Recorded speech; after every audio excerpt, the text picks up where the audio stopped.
Good morning, Sasha, Braden, anyone else who's listening. It's again Warrior Wednesday. This one, I'm going to give you a little story from Iraq, my first deployment. So, there we were, '08 to '09. We're in the town of Balad.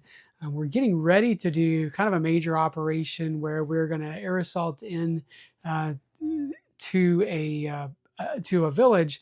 And sort of before that, we thought it would be a good idea if we did a recon of the village, make sure we kind of know where the side streets are and everything else. Well, the problem was we had some very large vehicles, and so my team of 11 people plus we kind of we grabbed an Iraqi lieutenant, national police lieutenant, because we kind of wanted the Iraqi face on things.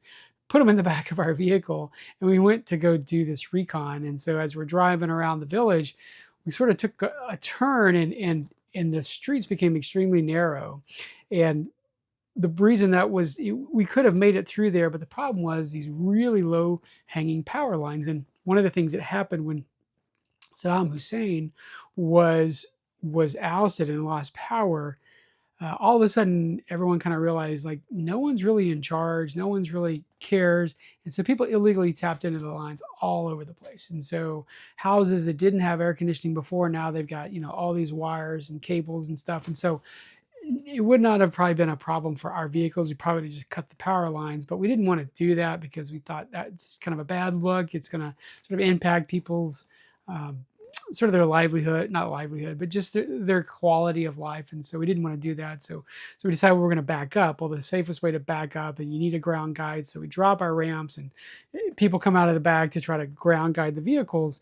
And in one of the vehicles, we had this Iraqi National Police lieutenant. And it turns out he starts talking to the crowd and kind of getting them to stay back. And we kind of get out of there. And then we get back to our base, and our intel officer comes up and says, "Hey, we need to talk a little bit." And he says, "Hey, they were tracking you guys. In fact, we got a lot of chatter that they were actually triangulating on your position."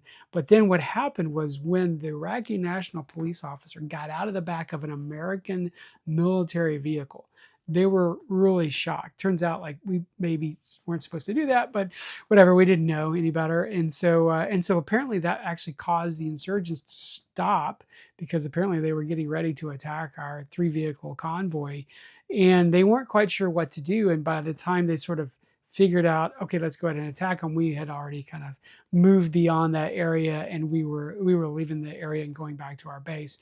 So that was one of the more interesting things that happened in that first deployment. Hope you enjoyed that.